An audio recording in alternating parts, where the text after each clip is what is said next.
Pues a mí me encantaría que comiences contándome algo sobre tu vida antes de llegar a México.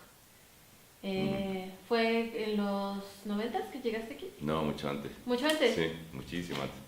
Sí, la gente cree que llegué en los 90 porque fue cuando hice la maestría, pero fue un regreso a México. Yo llegué con mis padres el año 75, Mm, a los 10 años, pasaditos. Y la infancia pues, fue en Chile, y cuando fue el golpe militar mis padres decidieron cambiarse de país porque no querían que recibiéramos una educación bajo régimen militar.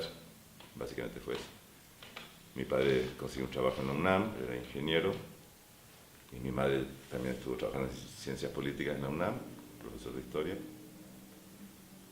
Y pues formamos parte del grupo como de exiliados, aunque nosotros no éramos exiliados entre comillas, pero éramos gente de un grupo que iba a Casa de Chile, en México, y yo estaba en un colegio donde había exiliados de Uruguay, de Argentina, de Haití, de Brasil, de Perú. Bueno, fue la década de las dictaduras en Cono Sur.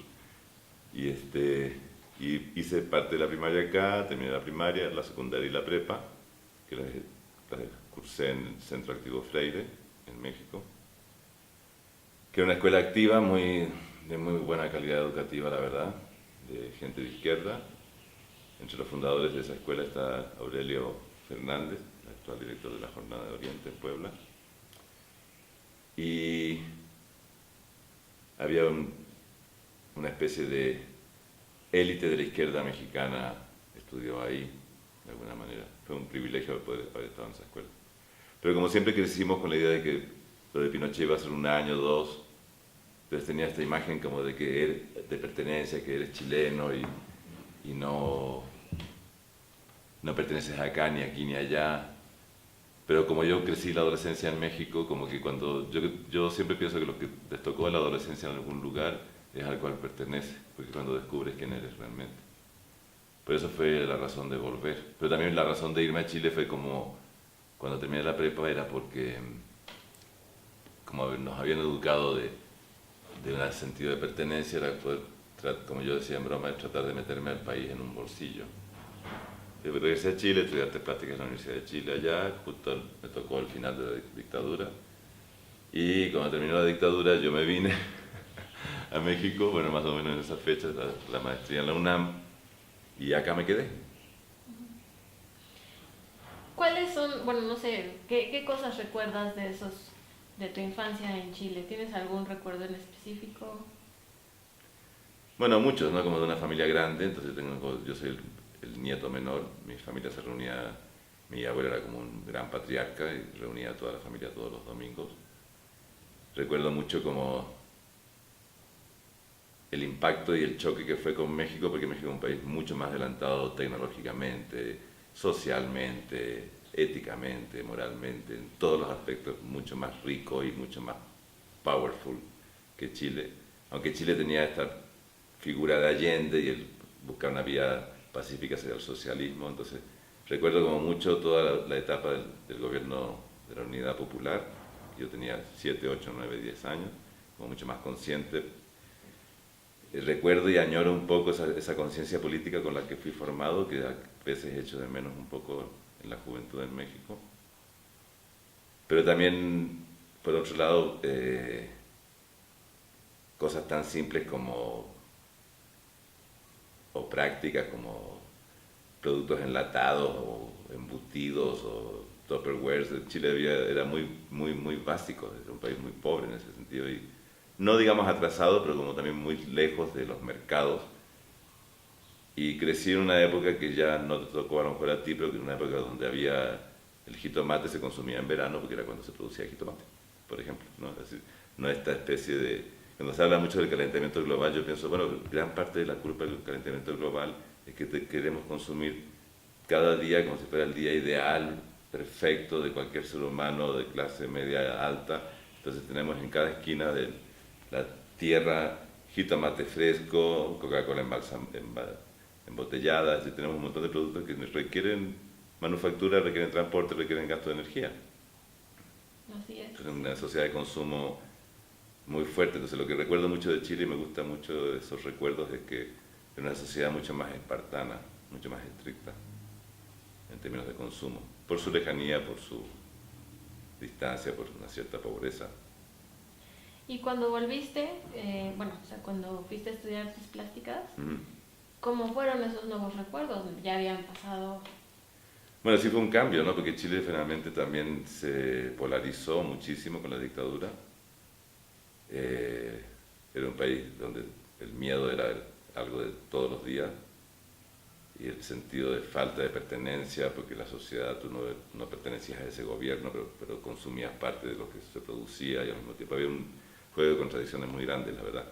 Fue una época muy convulsa, pero también me tocó ser estudiante de universitario, entonces también yo creo que todo era más coherente, ¿no? Cuando lo veo retrospectivamente me doy cuenta de lo violento que fue. O cuando le cuento a mis amigos lo violento que fue, se impresionan de lo violento que fue. Pero como cuando lo estás viviendo no te das cuenta que es tan violento, porque lo estás consumiendo en ese momento y es como... Siempre lo que le pasó a uno es mucho menos que lo que le pasó a otras personas, entonces tampoco uno se puede poner como víctima Sí. de una situación. Y de recuerdos como más personales, a lo mejor no tan ligadas al contexto, sino de tú como un estudiante universitario, formándote como artista además. No sé si desde antes de llegar a la universidad tú ya hacías algo. Sí, yo siempre hice arte, vengo de una familia de artistas, sí hay recuerdos más personales, como de haber ido de niño al estudio de mi tía que era escultora, donde ella me hizo un retrato, que al rato te lo puedo mostrar, ahí lo tengo, un yeso. Y regresar a su estudio en otro sitio, pero hablar como de la escultura y del arte, entonces recordar como los olores del barro, hay como unas cosas que son el sentido de pertenencia, ¿no? Pero nunca fui muy patriótico, ¿eh? Nunca lo he sido, ni en México ni en Chile, tampoco me... Como que tomé el toro por los cuernos en el sentido de que, bueno, me tocó ser como parte de una generación que le tocó la dictadura militar y había dos chances, o pertenecer a esa generación obligadamente o aprovechar la oportunidad que me brindó el hecho de haber vivido en el extranjero y entonces tener esta visión del mundo un poquito más apartada de nacionalismos o pertenencias a ciertos lugares, ¿no? Y opté por esa segunda opción. Y entonces, ¿cuándo fue que tú empezaste o sea, es decir, si vienes de esta tradición de artistas, pero ¿qué fue a lo que tú te acercaste primero del arte? A la pintura. O sea, para hacer. Sí, mucho de la pintura desde la adolescencia. Siempre fue la pintura como la madre. ¿Y cuáles eran tus referencias en ese momento? ¿Qué te gustaba como...? Picasso, Cuevas. ¿Y eso era más Muchos o menos de los también lo que pintores... tú buscabas en tu producción? Sí, sí, como una pintura muy figurativa, muy expresionista. Estoy hablando de los 15, 16, 17 años. Sí. ¿Y ya en la universidad? Ya en la universidad fue una influencia más fuerte de la vanguardia italiana y el nuevo expresionismo alemán de mediados de los 80, que la descubrí en la universidad. Pero nunca, bueno, al menos en ese momento, pues, ¿no pensaste en hacer otra cosa que no fuera pintura? Sí, escultura. Siempre como mi familia son escultores. Bueno, mi bisabuelo, mi abuela y mis dos tías escultoras. Pero nunca quise ser escultor porque cuando entras a un taller de un escultor te das cuenta que es mucho trabajo, pesan mucho, hay mucho polvo, es complicado mudarse y la pintura siempre la puedes entubar. Yo viajaba, podía ir a Europa, llevé mis pinturas a Estados Unidos, a México, siempre en un tubo, ¿no? Y además siempre me interesó mucho más la imagen que el bulto. Pero sí en la universidad sí hice escultura y grabado. Me gustó mucho el grabado, después ya no volví a hacer. Pero escultura siempre hago, siempre, aunque no te podría decir que son esculturas, yo no soy escultor para nada, ni son esculturas lo que yo hago. Hago objetos tridimensionales que son conectados con la arquitectura más que nada, y con la noción de volumen en el muro, que es el tipo de búsqueda tridimensional que me interesa. Porque, por ejemplo, esta, recuerdo, fue la que hiciste para, bueno, no me acuerdo. Para Módulos 2, en Casa 9, en Casa el 9, año pasado, sí. Lo vi. Y bueno, Entonces, esto sería como parte de esto que me Sí, explicas. sí, como esta idea de sacar del espacio plano de la pintura una tercera dimensión, pero más que nada por la presencia del material me interesa. O a veces la relación, aquí es la relación con el espacio, pero básicamente me interesa más la relación con el muro. Y aquí, por ejemplo, ¿por qué la elección de ese material en específico? Porque como me gusta el bordado y algo, me he dedicado tantos años a bordar, hace varios años hice otra pieza con cinchos plásticos, porque me interesa como que no, ¿cómo explicarte? Me interesa que el material sea autosustentado, entonces mis piezas no tienen un alma a la cual tú le adhieres un volumen o una estructura, sino que el propio material es la estructura de la pieza.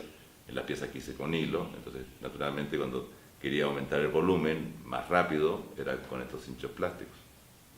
Se puede trabajar muy rápido y tener como una estructura de volumen muy fuerte y sólida, nomás apretándolos más. Porque eso no tiene ningún alma, es puramente cincho plástico. A mí me gustaría que me explicaras más a detalle como a qué te refieres cuando hablas del alma de una pieza. La estructura. Porque, por ejemplo, la cerámica, por ejemplo, una cerámica es barro con barro, hecha de barro. No tiene un alambre adentro, no tiene un papel adentro, no tiene ninguna estructura. Una pintura, en cambio, sí tiene estructura de un soporte sobre el cual está vertida esa pintura, sea tela, sea metal, sea plástico, sea papel. Si es tela va a estar o suelta o en el 90% de los casos va a estar tensada en un bastidor para que tenga una superficie lisa, plana.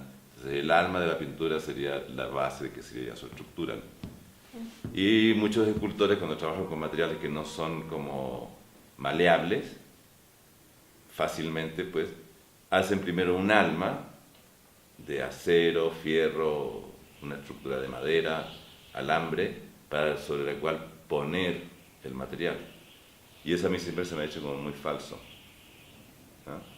Nunca me han interesado las máquinas, porque las máquinas tienen estructura, entonces la verdad que sí entiendo que tenga estructura un coche, que tenga estructura una industria o una máquina, pero como una obra de arte me parece que es mucho más interesante. Yo creo que porque mi familia son escultores de cerámica, básicamente de trabajo en greda, de baja temperatura, como que el hecho de las cosas que estén armadas con un solo material autosustentable, como te decía, me parece más honesto. Más que nada tiene que ver con un asunto de honestidad. Y también el bordado le pasa lo mismo, que también es muy honesto porque está mostrando el material y el material atraviesa la tela y está mal que mal como, aunque es otro grosor de hilo y con colores, está autosustentado también en su propia estructura. La pintura en cambio siempre es un poquito falsa, el video, la foto, el grabado, porque es algo que haces en un soporte y lo pasas a otro. La pintura está en tu mente y la traspasas a una tela creando una imagen que es realmente totalmente falsa, es menos real que un bordado. Que un bordado tiene como... Digo, hasta si hace frío hasta me puedo abrigar mientras bordo, ¿me entiendes? Ay. Y volviendo entonces a la pintura, si hicieras tú mismo una retrospección de tu trabajo solo en pintura, ¿cuál ha sido como la evolución respecto a los temas que te interesan o a lo que te interesa de la imagen como tal? Ya,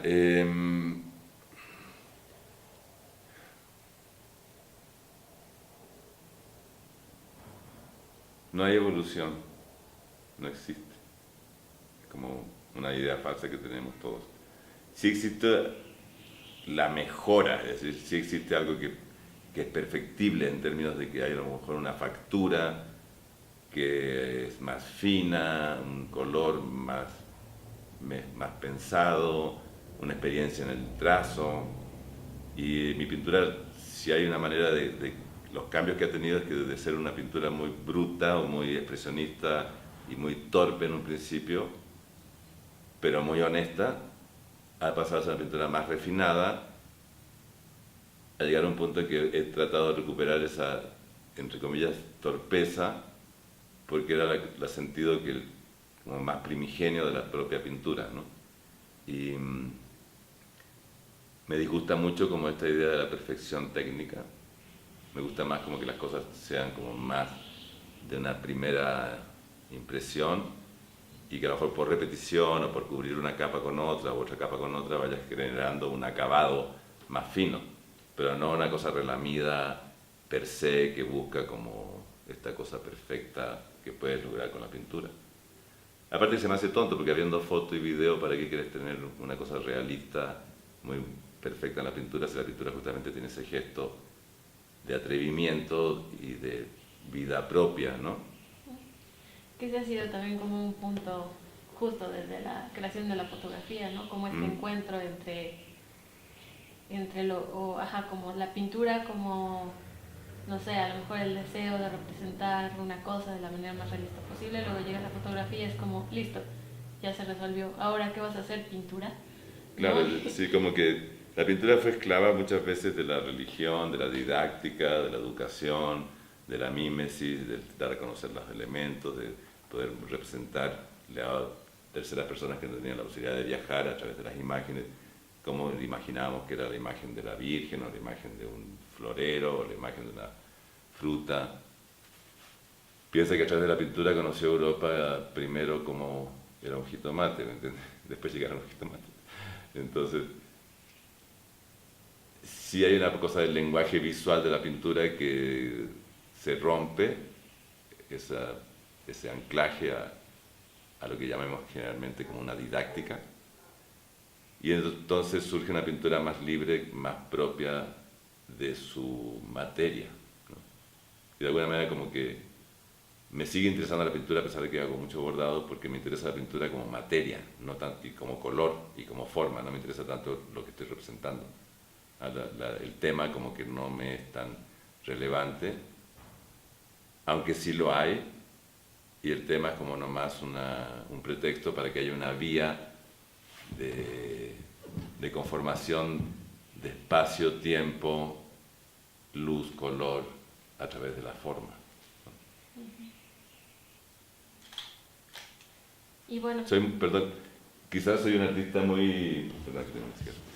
vengo de una educación muy formal, ¿ah? Entonces como que formal en términos de que pienso mucho en la forma, el color, la estructura, la composición, me importan mucho esas cosas. Pero también soy bastante rebelde, entonces al mismo tiempo yo trato de romper con eso, pero sin deshacerlo, como poniéndolo un poco en entredicho. pensando en esta, digamos, evolución o tendencias tal vez de la pintura, ahora, pues en el mundo contemporáneo, ¿qué opinas tú de de pronto parece que hay como un regreso a la pintura hiperrealista, ¿no? Bueno, no un regreso, sino como que de pronto hubo una época en la que muchos pintores dijeron no, el hiperrealismo, ¿no? Y entonces es como hasta en las notas, así Sí, sale yo creo que sí, puede ser cuál como... es foto y cuál es pintura, Claro, ¿no? digamos que hay todo un periodo en los 60 en Estados Unidos básicamente, muy poco en Europa, pero sí más que nada en Estados Unidos, algo en América Latina, de lo que se llamó hiperrealismo y fotorrealismo. Se distinguía mucho entre si era una imagen hiperreal o una imagen más bien basada en la fotografía.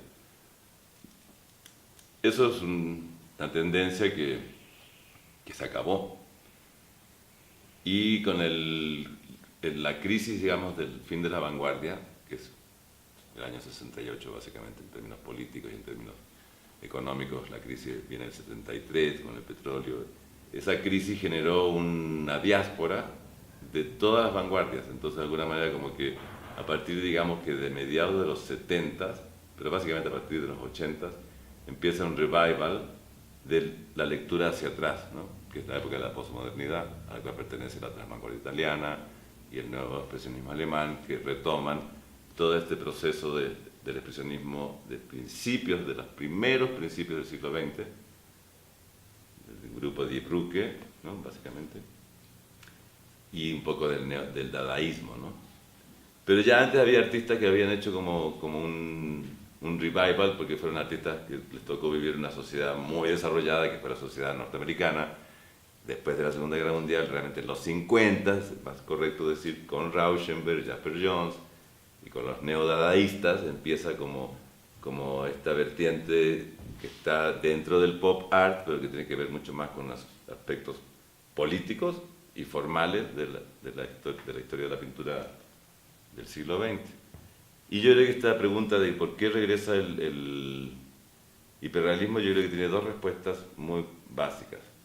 Una, porque a partir de los 80 todos los ismos, todas las tendencias son válidas a la vez. No hay ninguna que diga lo que puede estar más de moda o se está usando más en ciertos años, una cierta tendencia. Por ejemplo, hay una tendencia a fines de los 90 de hacer una pintura basada en la fotografía y basada en el trabajo en Photoshop en la computadora, entonces hasta el lenguaje de los pintores cambia y te hablan de si es nítido, si es borroso, si está shape o no shape. Así que empezamos a usar el lenguaje del Photoshop en la pintura y hay un diálogo como con la computadora, ¿no? Pero son procesos muy cortitos, pero la verdad es que si buscas tú en la historia del arte, en los 70s, en los 80s, en los 90s y a principios del siglo XXI y ahorita en la segunda década, siempre hay un periodo de auge del hiperrealismo. Y yo creo que el hiperrealismo es muy comercial, es muy atractivo para el gran público por esta simple cosa de que está hecho a mano y parece que está hecho por una máquina. Como si el hombre quisiera emular, como si nuestra pretensión fuera que nosotros fuéramos verdaderas máquinas, como si eso fuera el gran sueño del ser humano, que es falso, pero así es. Ahora sí, cuéntame sobre tu historia con el bordado, que sé que es una larga historia, pero empezaste a exponer los bordados realmente hace poco, ¿no? Bueno, hace poco acá, pero en verdad las expuse desde el año 93 en Monterrey y después en otros países. Como que tuvo más éxito afuera que acá, porque el bordado, como tiene este problema de ser una obra que viene del mundo clase mediero de la ciudad o indígena del campo, tiene un rechazo en inicio como al mercado mexicano, ¿no? No un rechazo, no hay ningún rechazo de carácter intelectual, más bien es un rechazo en el mercado, que ya no lo es, pero en los 90 sí lo era, porque era leído más como que un asunto cercano a la artesanía, ¿no? Uh-huh. Y de alguna manera me parece divertido porque el hecho de ser extranjero y nunca haberme nacionalizado y al mismo tiempo trabajar en México desde el arte mexicano, porque no puedo negar que mi arte pertenece a una tendencia general del movimiento neoconceptual de México de los 90. Somos muy pocos los artistas que trabajamos los temas como más que tengan que ver con lo artesanal o con lo indígena, ¿no? Michael Tracy, que está norteamericano, Carlos Arias, que es chileno, así como que Melanie Smith, que es inglesa, es decir, casi siempre somos extranjeros que descubrimos este asunto del kitsch o del mundo del mercado, el mundo de la colonia, el mundo indígena que ha traspasado siglos, las costumbres, la comida. Y bueno, ahora ya estamos en pleno siglo XXI y eso ya no es así, pero sí. Cuando yo empecé a bordar, pues nadie bordaba. Entonces no había... Cuando pintas siempre estás con otros pintores en una especie de diálogo. Aunque tú estés encerrado en tu taller, yo pregunto, todo el tiempo que pinto, no hay día que pinte que no me piense en Yishai Husirman, por ejemplo. Que es un amigo, que es un pintor que admiro como artista. Y no es que yo quiera competir con él, pero siempre estoy pensando en él. Siempre hay un referente, ¿no? En cambio, en el bordado yo no tenía ningún referente. Cuando yo empecé a bordar tampoco sabía de la existencia de Lighiero Boetti, que es un artista del movimiento povera italiano que se dedicó al bordado en los 60. Entonces, como no había ni competencia ni había dónde asomarse, mi relación con la imagen se volcó hacia el mercado y hacia el bordado indígena. Esos dos tipos de patrones, ¿no? El patrón bordado indígena, con un sentido como de olor vacui que tiene al cubrir como estos paños de Pahuatlán, ¿no? Que empecé como apropiaciones en el año 94, aunque yo empecé a bordar realmente en el año 91, pero después lo dejé, volví a pintar y volví a bordar. Pero cuando volví a bordar ya de lleno me di cuenta que tenía que abandonar la pintura porque el bordado era muy lento. Y empecé llenando estos paños que venden en los mercados o en las mercerías, en el Centro Histórico en México, DF, y hacer como una especie de opinión irónica a la sexualidad, al oficio, a la autoría, que eran preocupaciones como de mi generación, ¿no? Preocupaciones que traía también Francis Salis, Mónica Castillo, por nombrar algunos. Recuerdo que cuando fue tu exposición contaste como la primera vez que habías usado el bordado, que de hecho lo usaste para intervenir otra pieza, solo que no recuerdo ahora exactamente. Sí, estaba pintando tanto que la verdad es que decidí bordar un verano para descansar de la pintura, ahorrar energía y ahorrar dinero y ahorrar muchas cosas. Pero fue tan elaborado y tan laborioso y tan bueno el resultado que me di cuenta que tenía que ser una obra de arte, pero tal como tal no era nada, porque era nomás yo bordé con los colores que a mí se me ocurrían los más realistas, una imagen de un idilio de una niña y un niño pescando en los Alpes de haber sido. Entonces pinté profeso una pintura que está publicada en el libro, que es se llama Chile, un país para conocer, como una especie de propaganda de una idea de un país idílico, perfecto, europeizado, no corrupto, etc. Para poder entonces valorar ese bordado como una obra de arte y que tuviera un estatuto propio, ¿no? Y después me di cuenta entonces los siguientes bordados ya fueron bordados que fueron pensados ya como piezas de arte y no como una especie de entretenimiento terapéutico, que era mi idea original. Entonces, antes de ese momento, ¿ya habías bordado? Sí, alguna vez lo bordé. Es que todos hemos bordado en el kinder. Y después me acuerdo en Chile, una vez terminando la carrera, estaba aburrido y me hice un pequeño bordado con lana. Por una cosa más de entretenimiento, como el llenado de crucigramas, con un asunto más de terapia. Pero cuando te das cuenta que estás sentado y estás pensando, reflexionando, y que son horas de horas, de horas, de horas, y pasan los días, y pasan los días, y pasan las horas, te das cuenta que hay una especie de sentido no solamente terapéutico, sino que también hay un sentido de renovarse, y de rejuvenecer, y de repensar, y de tomar las cosas con distancia, y mirarlas con más fríamente, y entonces tomas una posición más de espectador del mundo, más que de partícipe. Y es mucho más divertido ser espectador que partícipe, obviamente, porque no tienes que sufrir los golpes, ni las desazones, ni las amarguras, ni las heridas que sufre la gente que tiene que vivir el mundo cotidiano, la lucha día a día, ¿no? Entonces, cuando tomas esa distancia, te subes como una especie de plataforma, y el bordado es un buen pretexto porque es tan lento y es tan propio que no puede, y es tan doméstico que no, aunque puedo viajar con él, salir con él, pero como ves ahorita estamos platicando y puedo tomarlo, retomarlo y no hay una cosa técnica de exigencia, entonces es súper relajante. Porque cuando estás pintando es mucha energía la que estás invirtiendo. Cuando estás haciendo escultura estás con un material que se va a fraguar o que se va a agrietar. Cuando estás pintando se va a secar. Entonces siempre hay un problema técnico que te obliga a una situación. En cambio, con el bordado puedes estar sentado en la sala, en la cocina, en un coche, en un viaje, en mi taller, y puedo siempre trabajar. Entonces, le da un sentido al día y a la semana y al mes y al año mucho más amplio, más laxo, y entonces ya el sentido de la temporalidad un poco desaparece y como que ya no tiene sentido pensar que esto es lo nuevo que estás haciendo, pues, no creo que sea muy nuevo porque esta idea es del año 2015. Encargué el bordado en 2016. Los indígenas que lo bordaron en San Pablito Pagotlán me lo entregaron recién 14 meses después. Y gracias a que yo tengo un papelito donde anoto todo, ahí voy a mi hojita y veo, ahí está el diagrama, es una idea de una cita a la teoría del color de Joseph Albers. Y lo terminaré el 2018, entonces realmente no es como el Guernica que fue pintado el año 37 en plena guerra civil, ¿me entiendes? No tiene ese impacto jamás. Pertenece mucho más a un asunto subrepticio, doméstico, lento, no temporal, Tanto que tengo bordados que empecé el año 95 y son un continuo que va a seguir hasta el 2025 a lo mejor, ¿no? Que va a tener 30 años de trabajo. En este momento lleva 22.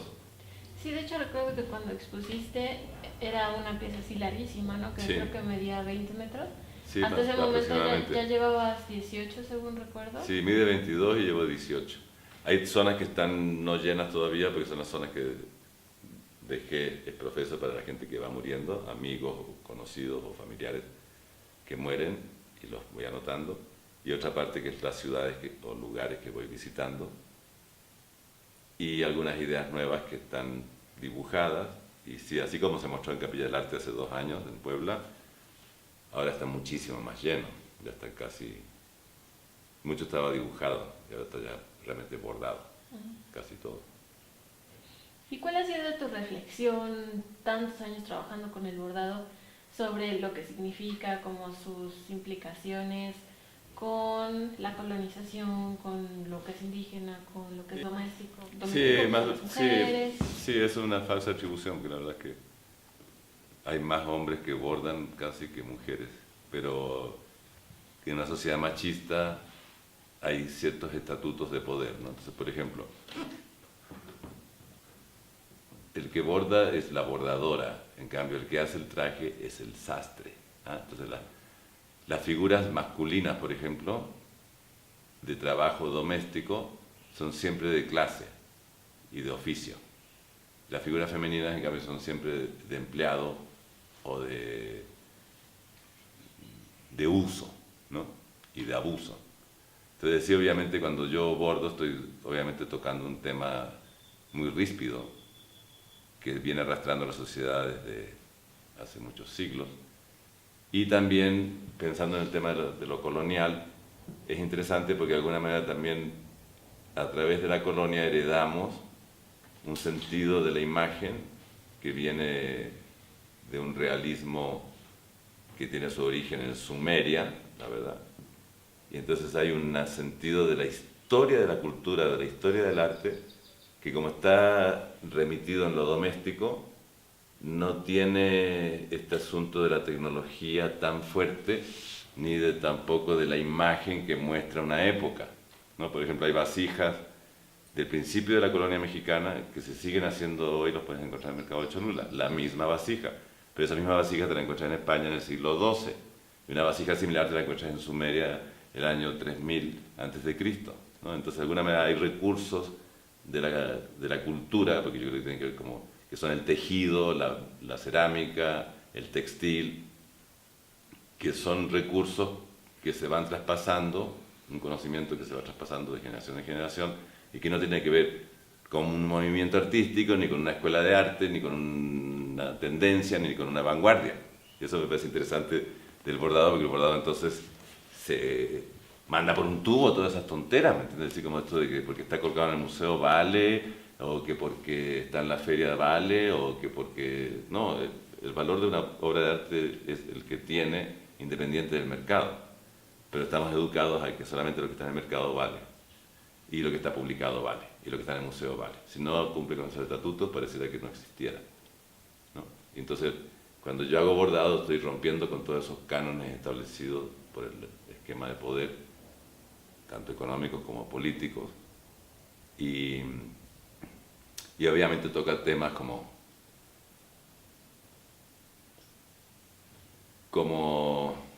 hay tanta preocupación de qué es lo correcto, como que habría que hacer lo correcto, y yo me pregunto, ¿qué es hacer lo correcto? Es decir, ¿qué es hacer lo correcto? Hacer lo correcto es portarse bien con el papá y la mamá, con la sociedad, cumplir con todo lo que te piden. Bueno, sí, un poco sí, eso es hacer lo correcto, pero en el arte los artistas no hemos pensado nunca en que debemos o tenemos que hacer lo correcto. Aunque en muchos periodos de la historia del arte hicieron nada más lo que le pidieron, como Miguel Ángel le pidieron la Capilla Sixtina y hizo lo correcto, y él tampoco creo que tenía muchas ganas de hacerlo. Pero cuando los artistas nos hemos liberado de muchas cosas, no quiere decir que de todo, pero nos hemos liberado en términos del poder y hacer como la libertad de hacer lo que quieres hacer, obviamente que genera una responsabilidad ética del escoger un material, un soporte, y lo digo ético en el sentido de cuando tú escoges un material, un soporte, como cuando tú escoges una profesión, un tipo de escritura, un tipo de lenguaje, tú entras a un campo de personas que están escogiendo lo mismo que tú escogiste. Y entonces entras en ese diálogo. Pero entonces ya no es un diálogo generacional ni de técnica, sino que es un diálogo ya mucho más amplio, donde estoy dialogando con artistas que ya están muertos y con artistas que no han nacido. Porque, como te decía hace un rato, el bordado tiene también ese estatuto de la atemporalidad. Tiene una pertenencia a ciertos estilos y épocas, obviamente, porque uno es un ser humano que pertenece a un mundo y vivió ciertas cosas y se influenció de ciertas otras. Pero el material mismo, la técnica misma, la simpleza que tiene no tiene dato. No es imagen ni es tiempo, es más que nada materia. Materia, forma, color. Y tiene algo también que los indígenas lo hacen porque hay mucho dinero aquí, porque hay mucho tiempo, son meses de trabajo, entonces, y el tiempo vale oro, ¿no? Entonces de alguna manera hay un valor simbólico, pero eso los de Pahuatlán, por ejemplo, ponen mucho color, porque mientras más colores, más poderosos van a ser, más dueños de un estatuto de poder si tienes más colores, ¿no? Es como porque el ser humano piensa como niño, porque los niños, tú fuiste niña y sabías que uno le envidiaba al compañero o compañera que tenía los Prismacolor de los 24, que eran carísimos, y tú tenías nomás el de 12. Y luchaba para que en Navidad te regalaran, o en tu cumpleaños, tu Prismacolor, eso que tenían 2 pisos, que tú podías parar así, tenías todos los colores. Y ya si te podías tener un color cobre o dorado, o podías tener uno que se deshiciera con el agua, ya era así como wow.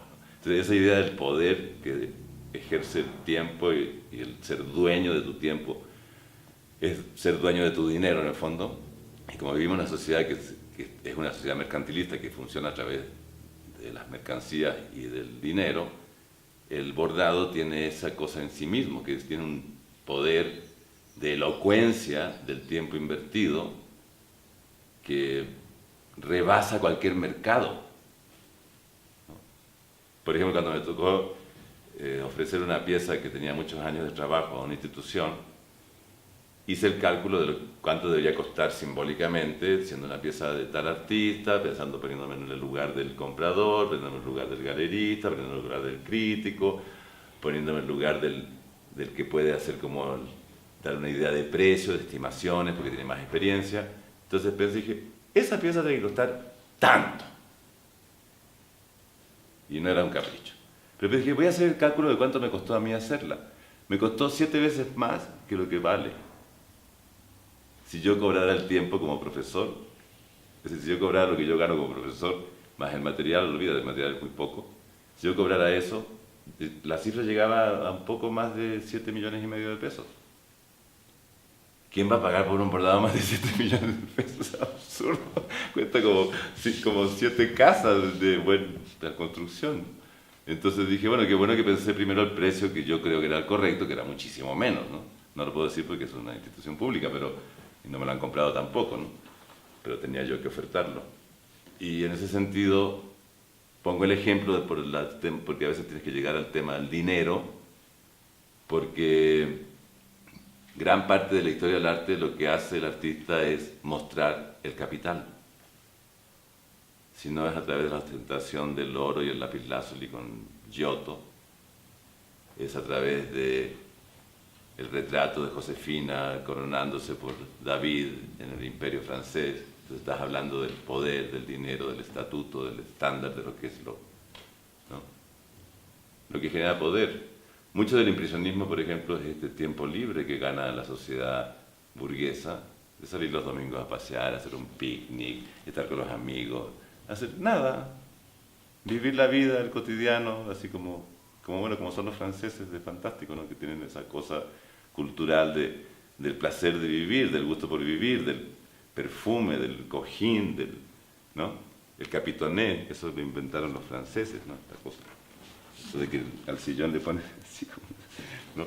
Entonces, de alguna manera, esa idea del tiempo libre, si te fijas en el arte y lo lees como en ese aspecto político de cómo representa la sociedad. El bordado para mí representa mucho como lo que es el trabajo obrero silencioso o campesino silencioso que está detrás del producto terminado, ¿no? Si yo me prendo un tabaco, fumo delicados, alguien lo armó, alguien lo cosechó, ¿no? Alguien lo distribuyó. Y de alguna manera el bordado tiene esa cosa del tiempo, del material, de la opacidad o el brillo. Es muy de... Es como muy cursi lo que te voy a decir, pero es muy aristocrático. Es muy aristocrático. En el buen sentido, ¿no? De lo que te da una raigambre, una presencia,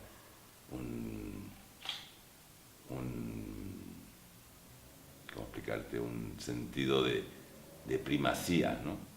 Desde el mundo popular indígena en la sierra de Guerrero, de Michoacán, de Oaxaca, de Chiapas, de Puebla, obviamente, hasta el mundo de élites, élites mexicanas de primer nivel, el bordado, esta cosa, esa labor, esa cosa como minuciosa, doméstica, tiene un fuerte poder de denotar no solamente su material, sino que denota también, como decíamos, el tiempo, y también tiene este juego visual del brillo, ¿no? El hilo brilla, es satinado, ¿no? Aquí vas a tener que hacer un corte porque tenía que decirte algo. Y este alumno, que era peruano, porque mi abuelo defendía, estaba en contra de que el gobierno chileno le robó a Perú parte del norte, en la Guerra del Pacífico. ¿Estás grabando, verdad? Sí. Ya. Gabriel Acevedo, que era alumno de Perú, me decía, pero tú igual eres un aristócrata, ¿verdad? Le dije, pues sí, a mí no me da ninguna pena decir que soy un aristócrata, porque aristócrata son dos cosas. Una cosa es el aristócrata cliché, el señor rico que tiene su dinero en la bolsa y no hace nada y está en el Club de la Unión, sea en México, en Venezuela, en estos países latinoamericanos que son países donde es muy fácil hacerse rico, o el aristócrata que es en el fondo el dueño de su persona. Y a mí me educaron de niño a ser muy orgulloso de mí mismo y muy elocuente de mi presente y mi pasado y mi futuro, muy dueño de mi capacidad de transformar el mundo. Entonces por eso el bordado, que me parece interesante, que tiene que como es tan lento, te permite entonces estar mirando cómo tú lo haces, esa transformación. Estás haciendo una transformación, pero al mismo tiempo te permite tomar esa distancia, como te decía hace un rato, de espectador. Entonces, digo la palabra aristócrata en ese sentido, cuando un campesino está orgulloso de cosechar su maíz, porque él lo sembró, ¿no? Es una idea muy socialista la que te estoy diciendo, muy del socialismo utópico, ¿no? Mejor del siglo XIX, pero es una cosa que yo sí heredé esa idea de que las cosas hay que hacerlas, no cuestionárselas tanto, hacerlas solamente, saber verlas por detrás, por arriba y por abajo, tomar distancia y no dejar de hacer. Porque es más fácil deshacer que chantarse en la idea de no voy a hacerlo porque no sé qué resultado voy a tener, no voy a hacerlo porque no voy a tener éxito, no voy a hacerlo porque cuesta mucho trabajo. No importa lo que cueste. Si es mucho tiempo, si es mucho dinero, siempre llega. ¿Ah? El tiempo trae todo. Porque hay cosas que te salen que son gratis. La luz del sol, el calor del sol, el agua que viene del rocío, todas esas cosas que no pagas y que es el oxígeno. Y de alguna manera, te contaba esa historia porque cuando preguntabas de la infancia, en verdad la infancia era mucho como la relación con mi abuelo, porque yo admiraba a esa persona y había toda una familia que era una tribu que admiraba a esa persona. Y fue como a mí me tocó vivir, a mi generación, no a mí personalmente, a mi generación le tocó vivir el fin de muchas historias, ¿no? Y el nacimiento de otras, ¿no? A mí me tocó conocer el fin de estas grandes tertulias familiares, de largas horas de sobremesa. En mi casa no había tele, obviamente, porque estaba prohibido, porque mis padres no iban a comprar una tele jamás. Y después ver el inicio de un mundo tecnológico, de la computadora, de internet, de cómo nos comunicamos ahora. Por ejemplo, ahorita que llegaste estaba yo asesorando a un estudiante para un dibujo vía WhatsApp, ¿no? Sí, por ejemplo. Entonces, en nuestra generación nos tocó como ver fines de historias y principios de otras, y muchos tomaron como posturas muy ideologizadas, demasiado extremistas, según yo, dentro del arte, ¿eh? No estoy hablando de política fuera del arte, que sin querer como que limitaron su producción o su capacidad de crear o su capacidad de transformar a un contexto, y ese contexto ya no existe. Entonces quedaron como islas volando, como fantasmas. Entonces producen un tipo de arte que ni pertenece al pasado, porque ya el pasado ya fue, ni pertenece al mundo actual, porque realmente el mundo actual no está interesado en ese tipo de imaginario, ni tiene ninguna capacidad de sobrellevar. Pero claro, como el mundo es romántico y el mundo ve más al pasado que al presente, hay un mercado para eso. Pero no hay un mercado de la historia, hay un mercado del consumo. Y a mí nunca me interesó el mercado del consumo, a mí siempre me interesó la historia, el pasado, pero la historia grande, no la historia de mi vida o de mi abuelo. Me interesa la historia como una cosa mucho más macro. Entonces, en esa idea más macro, volviendo al punto inicial de lo colonial, y ya pasará el tema, hay ciertas cosas que vienen del mundo colonial, mezcladas con el mundo indígena, que son esta patria nueva que es América, ¿no? Y en esa América, aunque tengas los referentes, el referente pierde suelo y gana territorio en tierra americana, ¿no? Entonces, de alguna manera, admiro, por ejemplo, mucho a Torres García, el artista uruguayo, porque él logra en su pintura como generar esa relación de pertenencia al mundo del siglo XX vanguardista, pero también pertenencia a este mundo histórico, antiguo, heredado del mundo incaico, por ejemplo.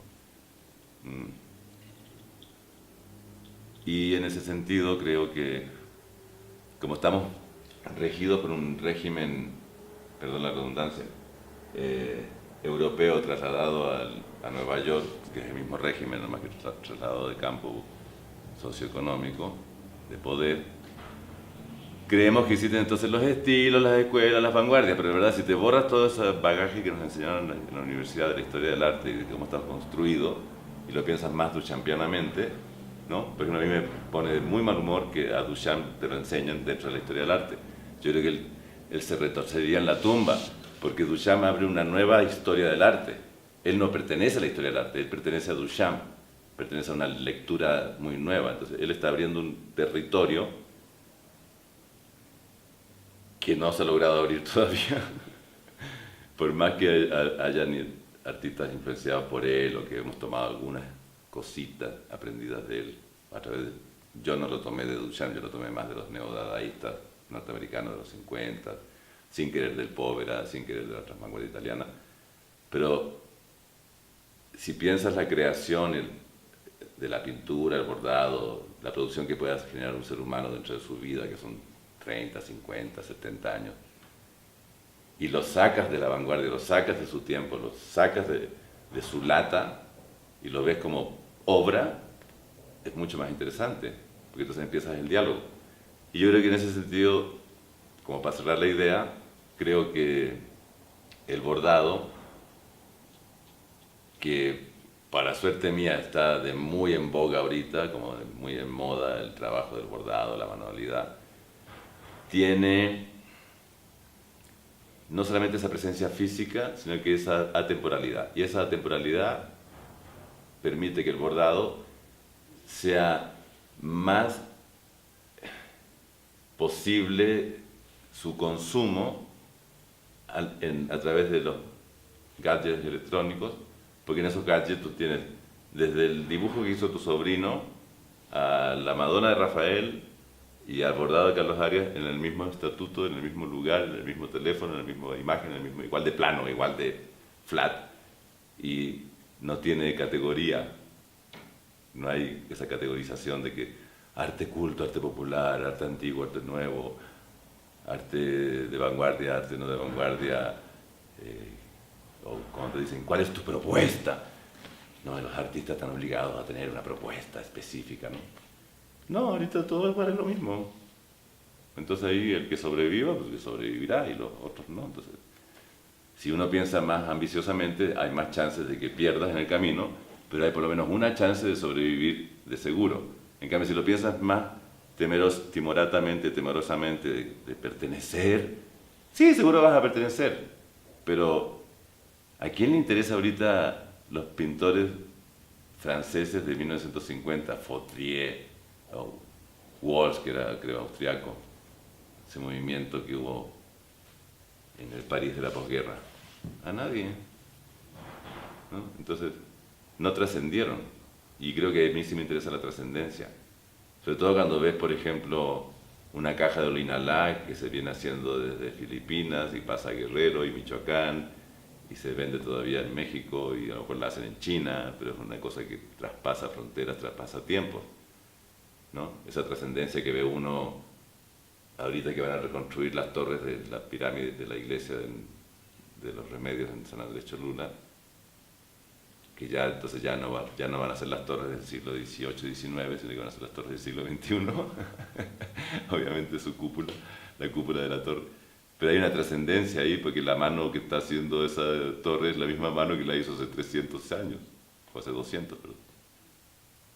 Y entonces, en ese sentido, ¿cómo es que tú estás, bueno, no sé si sea la palabra correcta, ¿no? Como construyendo esa trascendencia desde tu propia obra, o bueno, desde tu producción?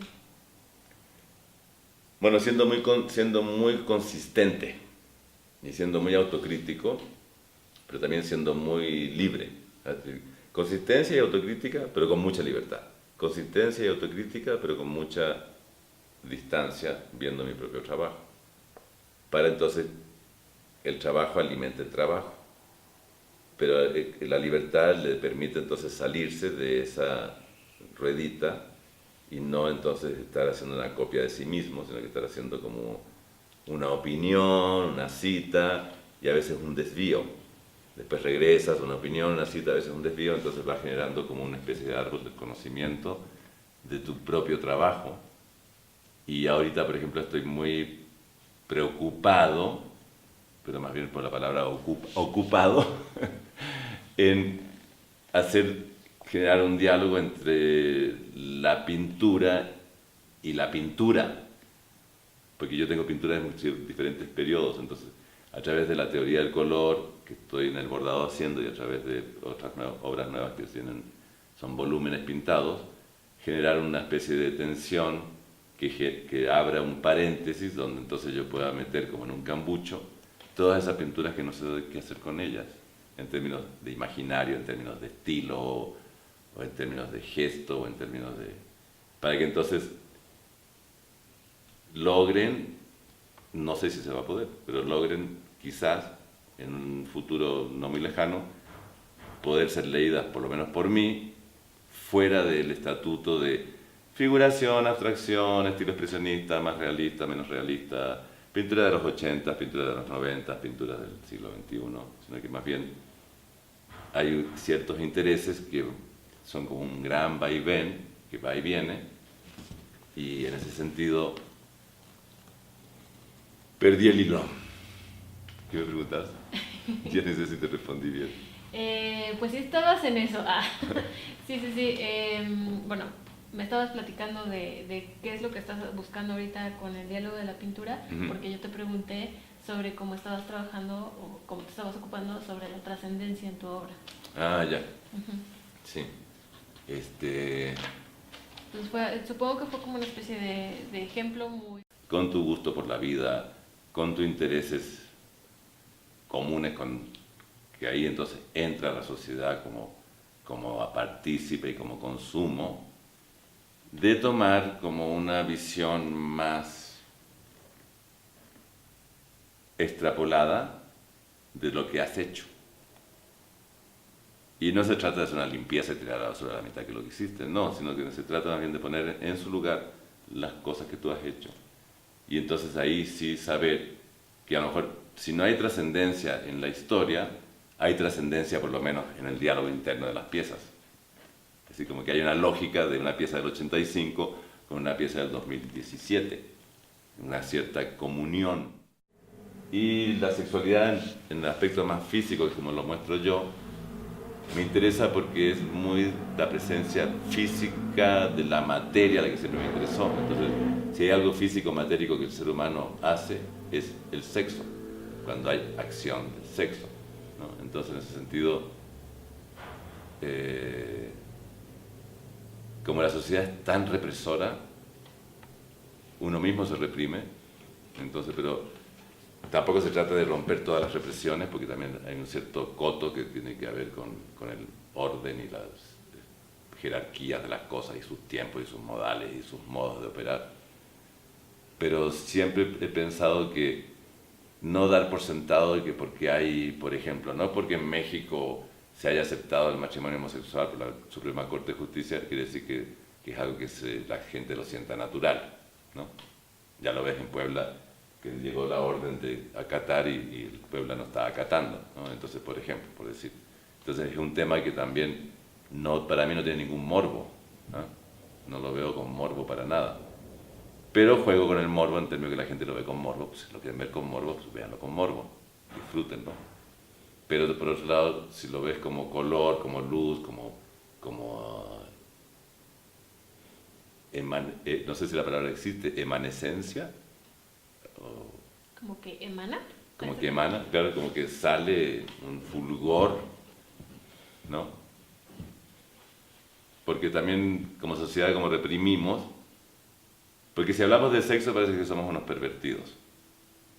Como estúpido, como absurdo.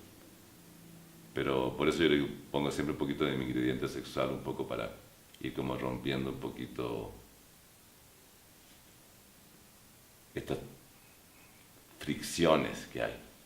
Cuando fue la exposición en Capilla del Arte, hice muchas visitas guiadas y apareció una pareja con su niña de 12 años, una cosa así, y me dijo, no sabes lo agradecida que estoy, me dijo la mamá, de que tú nos muestres la sexualidad de una manera tan sana. Porque nos encantó a mi esposo y a mi niña también, y que es algo que no se debe ocultar. Y sí, mientras más lo ocultes, más perversos se hacen. Tampoco se trata de exhibirlo, es más bien no ocultarlo y que las cosas salgan naturalmente, ¿no? El otro día me pasó, estaba en la escuela porque tenía secciones para fumar en el jardín. Y bueno, hay conversaciones que no puedes no oír, es decir, como que estaba como muy impresionada una alumna contándole a otra de que en un grupo de 10 estudiantes como que todos habían andado con todos, ¿no? Dije, pues esos son jóvenes, todos nos pasó lo mismo, es decir, si no todos con todos, pero sí era divertido pensar cuando tenías 23 años que, Juan anduvo con María, pero María anduvo con la que fue la antigua novia de Juan, sí, pero la antigua novia de Juan realmente anduvo con María un tiempo, pero después ya no le latió ser gay, entonces después Juan anduvo con Ángel, sí, pero Ángel fue novio de María. También fue novio de María, sí, que María, pero María no era ninguna chava suelta para nada, era muy seria. Sí, pero que ha pasado 7 años, es normal que buscando relaciones te encuentres con... Entonces yo pensaba que es divertido para mí que estoy oyendo esta conversación ya como viejo, entre comillas. Entonces era lo más normal, no tenía por qué estar como impresionada. Oye, es que fíjate, fulanita, ¿no? Todos han andado con todos, pues sí, eso le pasó a todas las generaciones desde que Adán y Eva, supongo. Mis primeras novias, por ejemplo, era nomás tomarse la mano y ya eras novio. Cuando más un beso ya era así como wow, ¿no? A los 15, 17, ¿no? Entonces era la época que uno trataba de distinguir qué es amar y qué es querer, como si fueran dos cosas muy diferentes, ¿no? Cuando está bastante ligado una cosa a la otra. Pero, no, que eso es amor. No, nomás a ti nomás te quiero. Cierto. Y bueno, no sé, ahorita, por lo que me explicaste de cuándo surgen las ideas respecto a este bordado que nos platicabas, que la idea es de 2015, ¿no? Uh-huh. Pero te entregaron el bordado en el año pasado y terminarás la pieza hasta el 18, uh-huh. ¿no? Entonces, no sé si nos puedes hablar como de tus nuevas búsquedas, o sea, como las ideas que tienes ahorita, que aunque van avanzando así como lento por la cuestión de la naturaleza del bordado, pero ¿qué es lo que tú ves sobre tus procesos de aquí hacia adelante? No tengo respuesta para eso, porque en verdad como el proceso es como para atrás, Si no sigo para adelante, yo voy marcha atrás y después doy grandes brincos, ¿no? Entonces ahorita estoy como más bien como en los dibujos animados cuando vas a tomar velocidad, hacia atrás para ¡fum! Un gran brinco que no sé a dónde va a ser. No va a ser al vacío, eso te lo aseguro, pero sí estoy como con una preocupación de la pintura, como de hacer la ligazón de diferentes épocas a través de nuevas piezas que hablan de color solamente, problemas de espacio y color y forma, casi de espacio y color, porque formas son rectángulos, así que no tienen ninguna gran ciencia. Y en bordado he estado haciendo mucho texto irónico, y un tema que me interesa muchísimo ahorita, que sí es del momento y que no sé cuánto va a durar, es el ego. Porque ya mucha gente se ha dado cuenta, entre esos una socióloga que admiro mucho, que es Nelly Richard, una francesa afincada en Chile, que muchas personas pensaron, muchos teóricos y gente pensante, llamémoslo, pensaron que con la globalización y con estos nuevos gadgets electrónicos del teléfono, el wifi, WhatsApp, las nuevas redes, Spotify y todo eso, la sociedad se iba a aplanar mucho. La sociedad se iba a hacer como todo igual. Y sí, bueno, hay muchas cosas que se aplanó el lenguaje, se simplificaron muchas situaciones, otras se han hecho más expeditas, la sociedad se ha vuelto más exigente, más consumidora. Si hay un aplanamiento general en términos de vestimenta, de consumos, de productos, de terapias, de ideas, de enfermedades, de gustos, de pandemias, sí hay un aplanamiento, obviamente. Pero en ese aplanamiento se pensaba que iba a haber una especie de pérdida de identidad, que íbamos a hacer la siguiente gran era, como esta era de la Edad Media, que era la era de los anónimos. Y no, ha resultado completamente todo lo contrario. Ahora es la era de los egos.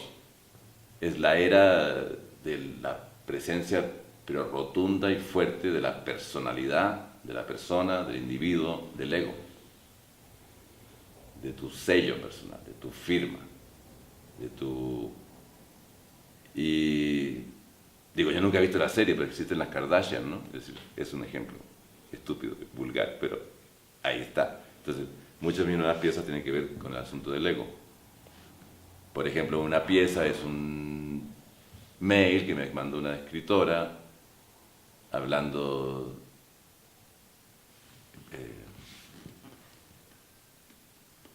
de mi obra de una manera muy elogiosa, y yo bordé ese elogio, por ejemplo, cosa que hace 20 años me habría parecido no solamente poco ético, sino que hasta inmoral y hasta de mal gusto hablar de mi misma persona. Pero de repente se me hace que como estamos con la era del selfie, la era del Facebook y la era del poner de cada cosa que hago en dónde estoy, es que estoy acá, ubicación, volando a no sé dónde, ¿no? El bordar sobre tu persona me parecía como lo más serio, se me hace todo lo contrario, se me hace lo más crítico que hay, porque en el fondo es como mostrar una cosa que la sociedad no quiere todavía darse cuenta. Hay gran parte de la sociedad sí se ha dado cuenta, pero en general la sociedad se quiere hacer un poquito de la distraída de este nuevo surgimiento. No, me equivoco, no es un nuevo surgimiento, es de este surgimiento de esta figura de ego, y que no tiene que ver con egocentrismo, ni tiene que ver con egolatría, de ego nada más, de tener como una muy clara conciencia de quién eres y dónde estás parado, que es una figura muy renacentista, ¿eh? Yo creo. Y me acuerdo que una alumna se quejaba conmigo, me decía, es que usted es muy ególatra. Le dije, no, yo no soy ególatra, yo sé quién soy, pero ególatra nunca he sido. Creo en mí y me gusto, pero no quiere decir que me gusto como soy, pero porque quiero ser mejor, porque trato de transformarme, trato de divertirme. Para mí los días son para divertirse, no son para venir a sufrir, ¿no? Tú, porque fuiste formada en una educación cristiana, católica, crees que hay que sufrir, entonces crees que tienes que tener a alguien que te está apachurrando, y tú tienes entonces que, por ende, apachurrar a otro. Tú no tienes que apachurrar a nadie ni dejar que te apachurren. Tampoco se trata de que estés diciendo en la esquina, yo soy fulano y hago esto. No, es tener el ego que tiene una rosa. La rosa no le pide permiso a nadie y abre su esplendor como flor y durará la semana que dure. En ese sentido es un tema que me interesa mucho trabajar. Lo he conversado mucho, ese tema también de la atemporalidad, es decir, como buscar también, cuando se me ocurren imágenes que me remiten a periodos que no son los actuales en términos de imagen, o de moda, o de color, o de estilo, idea que esté en boga, porque uno lo ve en la tele, en los anuncios, en la obra que hacen los artistas más jóvenes, te das cuenta que está en boga, pues. Y te das cuenta que estás como haciendo algo completamente ya no atemporal, sino que anacrónico. Dices, órale, me parece que lo anacrónico también me gusta. Así como que, pero no por joder, me gusta el anacrónico porque es algo que ha estado rechazado.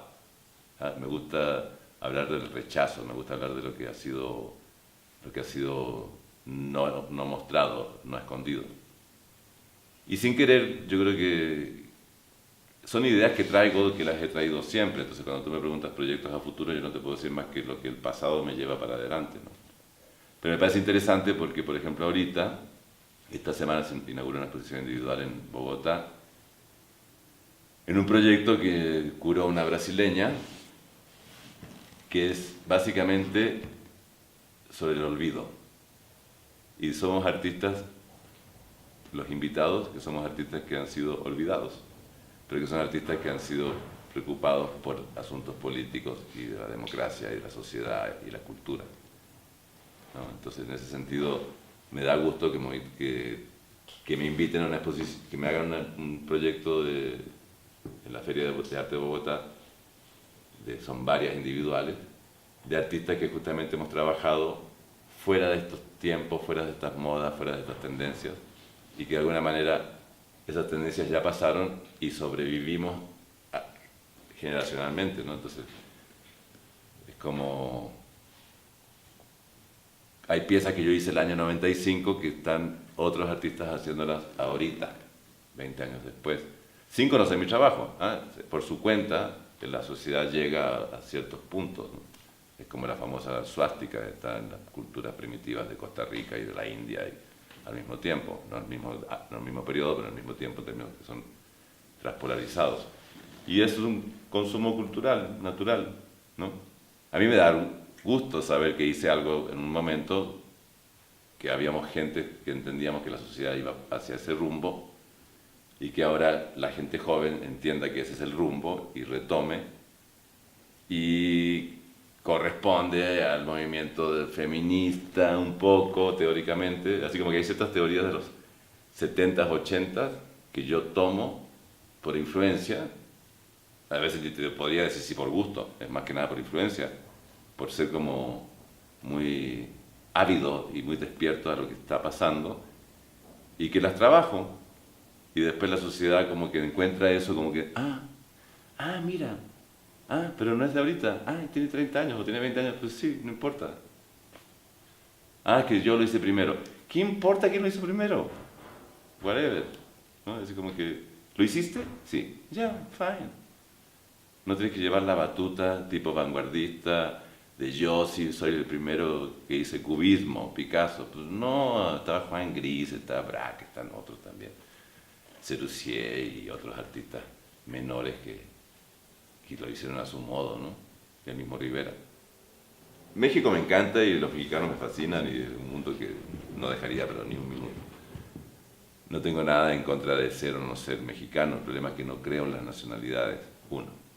2, me parece tonto tener doble pasaporte, doble fecha de vencimiento, dobles pagos, cuando yo soy tratado igual como mexicano que si soy extranjero. No tengo ninguna situación ni fiscal, ni moral, ni ética, ni política, ni social. Claro, no puedo votar, pero México es un país que no va a madurar. De aquí que yo me muera no va a llegar a madurar tanto como para que sea interesante para mí, que lo veo como de afuera, votar. Ahora, por cínico también no me conviene ser mexicano, porque gracias a que no soy mexicano, siempre soy mexicano, pero si en un momento dado no me conviene una conversación o un tema, puedo como mirarlo como soy extranjero, me puedo lavar las manos como Poncio Pilato. Es súper cínico lo que te estoy diciendo y aparte mucha gente puede molestarle eso. Pero gracias, yo creo, no, gracias no es la palabra, pero como sí me tocó una infancia de niño muy violenta con la dictadura militar, de ver cómo una sociedad se podía destruir a sí misma y cómo una sociedad podía imponerse a otra sociedad y cómo a través de la idea de la patria, a través de la idea de la pertenencia, me dio tanto asco y salí bien librado de todo ese asunto que la verdad es que me molesta ser chileno y me molestaría ser mexicano. Entonces sí, hay cosas de Chile que me gustan, hay cosas de México que me gustan más. Si me pones a comparar, prefiero México que Chile, por algo vivo acá. Pero